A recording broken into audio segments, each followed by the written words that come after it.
Item ಯಾವುದೇ ಇರಲಿ try ಮಾಡಿ ಆಚಿ ಚಿಕನ್ ಮಸಾಲಾ. ಪಶ್ಚಿಮ ಬಂಗಾಳದಲ್ಲಿ ಟಿಎಂಸಿ ಸರ್ಕಾರ ವಜಾಗೊಳಿಸಿದ ರಾಜ್ಯಪಾಲರು. ಕೇರಳ ಸಿಎಂ ಆಯ್ಕೆ ಬಗ್ಗೆ ಎಐಸಿಸಿ ಅಧ್ಯಕ್ಷರಿಗೆ ಪರಮಾಧಿಕಾರ. ಮನ್ರೇಗಾ ಹೆಸರು ಬದಲಾವಣೆ ಪ್ರಶ್ನಿಸಿ ಕೋರ್ಟ್ ಮೊರೆ ಹೋಗೋದಕ್ಕೆ ಸಂಪುಟದಲ್ಲಿ ನಿರ್ಧಾರ. ಬಿಎಸ್ವೈ ಅಭಿಮಾನೋತ್ಸವಕ್ಕೆ ಕೋಟಿನಾಡು ಸಜ್ಜು. ಈ ಸುದ್ದಿಗಳನ್ನು ನೋಡೋಣ ಸಮಗ್ರ ನ್ಯೂಸ್ ಟಾಪ್ನಲ್ಲಿ.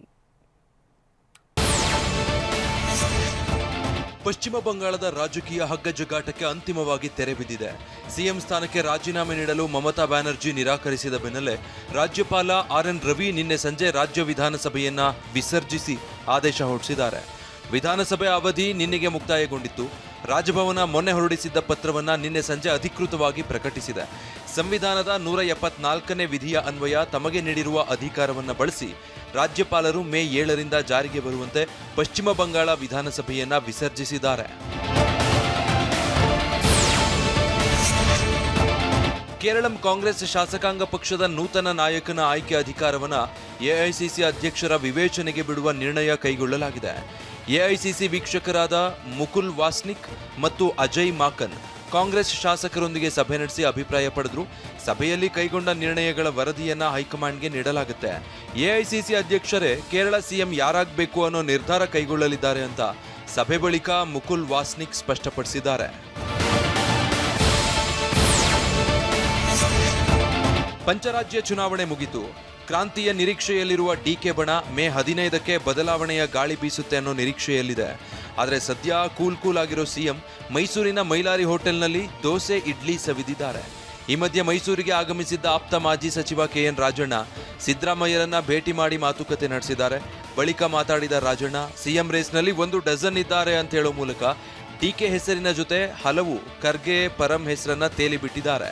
ಮನುಷ್ಯ ಯಾವಾಗಲೂ ಕೂಡ ಆಶಾಭಾವನೆ ಇಟ್ಕೋಬೇಕು. ಆಶಾವಾದಿಗಳಾಗಿದ್ರೇ ಜೀವನ.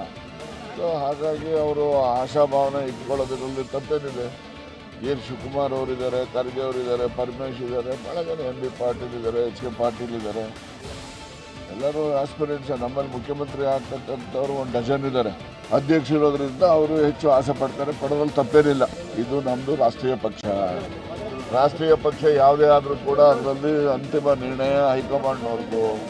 ಹೈಕಮಾಂಡ್ನಲ್ಲಿ ಏನು ನಿರ್ಣಯ ಮಾಡ್ತಾರೆ ಮಾಡೋವಾಗ ಎಲ್ಲನೂ ಕೂಡ ನೋಡ್ಕೋಬೇಕು. ಅದನ್ನೆಲ್ಲ ಪರಿಶೀಲನೆ ಮಾಡಿ ಅಂತಿಮ ನಿರ್ಣಯ ಮಾಡಬೇಕು. ಅವರು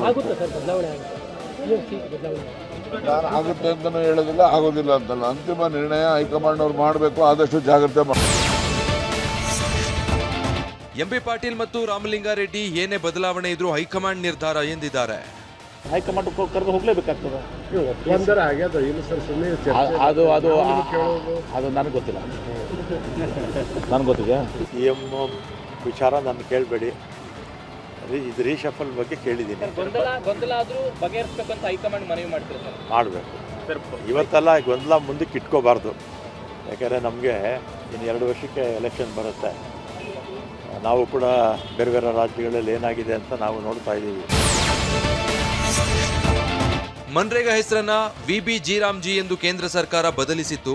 ಇದನ್ನ ಪ್ರಶ್ನಿಸಿ ಹೈಕೋರ್ಟ್ ಮೊರೆ ಹೋಗಲು ರಾಜ್ಯ ಸಚಿವ ಸಂಪುಟದಲ್ಲಿ ನಿರ್ಧರಿಸಿದ್ದೀವಿ ಅಂತ ಕಾನೂನು ಸಚಿವ ಎಚ್ ಕೆ ಪಾಟೀಲ್ ಹೇಳಿದ್ದಾರೆ. ಸಂಪುಟ ಸಭೆ ಬಳಿಕ ಮಾತನಾಡಿದ ಅವರು, ಮನ್ರೇಗಾ ಸ್ಥಗಿತ ಮಾಡಿದ್ರಿಂದ ಬಡವರಿಗೆ ಅನಾನುಕೂಲ ಆಗಿದೆ. ಮನ್ರೇಗಾ ಮರುಸ್ಥಾಪನೆಗೆ ನಾವು ಚಳುವಳಿ ಮಾಡಿದ್ವಿ. ಮೇ ತಿಂಗಳಾದರೂ ವಿಬಿ ಜೀರಾಮ್ಜಿ ನೋಟಿಫೈ ಆಗಿಲ್ಲ. ಇದುವರೆಗೆ ವಿಬಿ ಜೀರಾಮ್ಜಿ ದೇಶದಲ್ಲಿ ಇನ್ನೂ ಜಾರಿಗೆ ಬಂದಿಲ್ಲ ಅಂತ ಕಿಡಿಕಾರಿದ್ರು. ಸಿಎಂ ಸಿದ್ದರಾಮಯ್ಯರನ್ನ ಸಚಿವ ಎಸ್ ಮಲ್ಲಿಕಾರ್ಜುನ ಕುಟುಂಬ ಭೇಟಿಯಾಗಿದೆ. ನೂತನ ಶಾಸಕರಾಗಿ ಆಯ್ಕೆಯಾಗಿರುವ ಸಮರ್ಥ ಮಲ್ಲಿಕಾರ್ಜುನ ಮತ್ತು ಸಚಿವ ಎಸ್ ಮಲ್ಲಿಕಾರ್ಜುನ, ಸಂಸದೆ ಪ್ರಭಾ ಮಲ್ಲಿಕಾರ್ಜುನ ಸಿಎಂರನ್ನ ಭೇಟಿಯಾದರು. ಈ ವೇಳೆ ಕಾವೇರಿ ನಿವಾಸದಲ್ಲಿ ಸಮರ್ಥ್ಗೆ ಸಿಎಂ ಸಿದ್ದರಾಮಯ್ಯ ಅಭಿನಂದನೆ ತಿಳಿಸಿದ್ದಾರೆ.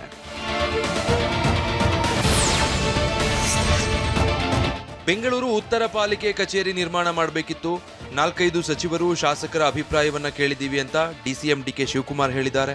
ಬೆಂಗಳೂರಲ್ಲಿ ಮಾತನಾಡಿದ ಅವರು, 3-4 ಕಡೆ ಜಾಗ ಇದೆ, ಪರಿಶೀಲಿಸಿ ನಿರ್ಧಾರ ಕೈಗೊಳ್ಳಬೇಕಿದೆ.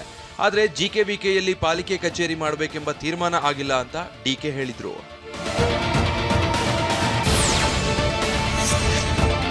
ನಾಳೆ ಚಿತ್ರದುರ್ಗದಲ್ಲಿ ಬಿಎಸ್ವೈ ಅಭಿಮಾನೋತ್ಸವ ನಡೆಯಲಿದೆ. ಹೀಗಾಗಿ ಇಂದು ಸಂಜೆ 5 ಗಂಟೆಗೆ ಚಿತ್ರದುರ್ಗಕ್ಕೆ ಮಾಜಿ ಸಿಎಂ ಬಿಎಸ್ ಯಡಿಯೂರಪ್ಪ ಆಗಮಿಸ್ತಾ ಇದ್ದಾರೆ. ಚಿತ್ರದುರ್ಗದಲ್ಲಿ ಬಿಎಸ್ವೈಗೆ ಕಾರ್ಯಕರ್ತರು ಸ್ವಾಗತ ಕೋರಲಿದ್ದಾರೆ. ಬಳಿಕ ಕನಕ ವೃತ್ತದಿಂದ ಚಳ್ಳಕೆರೆ ಗೇಟ್ವರೆಗೆ ಅದ್ದೂರಿ ಮೆರವಣಿಗೆ ನಡೆಯಲಿದೆ.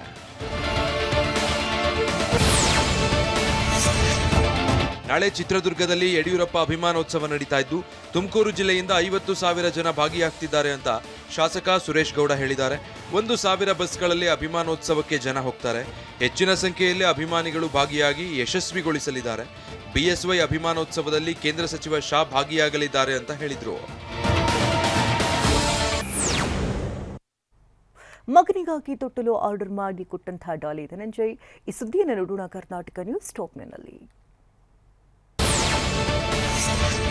140 ಟನ್ ತೂಕದ ವಿಕಿರಣ ರಕ್ಷಾ ಕವಚ ತರ್ತಾ ಇದ್ದ ವಾಹನವೇ ಪಲ್ಟಿಯಾಗಿದೆ. ಸೂರತ್ನಿಂದ ಕೈಗಾ ಅಣುಸ್ಥಾವರಕ್ಕಾಗಿ ರಕ್ಷಾ ಕವಚ ಹೊತ್ತು ತರ್ತಾ ಇದ್ದ ವಾಹನ ಉತ್ತರ ಕನ್ನಡ ಜಿಲ್ಲೆಯ ಕಾರವಾರದ ಹಟುಗಾ ಗ್ರಾಮದ ಬಳಿ ಪಲ್ಟಿಯಾಗಿದೆ. ಕೈಗಾ ತಲುಪಲು ಇನ್ನು 4 ಕಿಲೋಮೀಟರ್ ಇರುವಾಗ ಅಪಘಾತ ಸಂಭವಿಸಿದೆ. ಕೋಲಾರ ಜಿಲ್ಲೆಯ ಕೆಜಿಎಫ್ನ ಎಂಜಿ ಮಾರುಕಟ್ಟೆಯಲ್ಲಿ ನಗರಸಭೆ ಅಧಿಕಾರಿಗಳು ಕಾರ್ಯಾಚರಣೆ ನಡೆಸಿ 130 ಕೆಜಿ ಪ್ಲಾಸ್ಟಿಕ್ ವಶಕ್ಕೆ ಪಡೆದಿದ್ದಾರೆ. ಖಚಿತ ಮಾಹಿತಿ ಮೇರೆಗೆ ಅಂಗಡಿಗಳ ಮೇಲೆ ದಾಳಿ ನಡೆದಿದ್ದು ಪ್ರಕಾಶ್ ಕಾಫಿ ವರ್ಕ್ಸ್ನಲ್ಲಿ 103 ಕೆಜಿ ಪ್ಲಾಸ್ಟಿಕ್ ವಶಕ್ಕೆ ಪಡೆದಿದ್ದಾರೆ. ಇನ್ನು ಹಲವೆಡೆ ಪ್ಲಾಸ್ಟಿಕ್ ಸೀಸ್ ಮಾಡಿದ್ದಾರೆ. ಇತ್ತೀಚೆಗಷ್ಟೇ ಜನಿಸಿರುವ ತಮ್ಮ ಪುತ್ರನಿಗಾಗಿ ಕಲಘಟಕಿ ತೊಟ್ಟಿಲನ್ನ ನಟ ಡಾಲಿ ಧನಂಜಯ್ ಆರ್ಡರ್ ಮಾಡಿದ್ದಾರೆ. ತೊಟ್ಟಿಲು ತಯಾರಿಕೆಗೆ ಧಾರವಾಡ ಜಿಲ್ಲೆಯ ಕಲಘಟಗಿ ಪಟ್ಟಣ ಹೆಸರು ಪಡೆದಿದೆ. ಶ್ರೀಧರ್ ಸಾವುಕಾರ್ ಕುಟುಂಬಕ್ಕೆ ತೊಟ್ಟಿಲು ತಯಾರಿಕೆಗಾಗಿ ಡಾಲಿ ಆರ್ಡರ್ ಕೊಟ್ಟಿದ್ದಾರೆ. ಈ ಹಿಂದೆ ರಾಜ್ಕುಮಾರ್, ಅಂಬರೀಶ್, ಯಶ್ ಕುಟುಂಬಕ್ಕೆ ಸಾವುಕಾರ್ ಕುಟುಂಬ ತೊಟ್ಟಿಲು ಕಳುಹಿಸಿತ್ತು.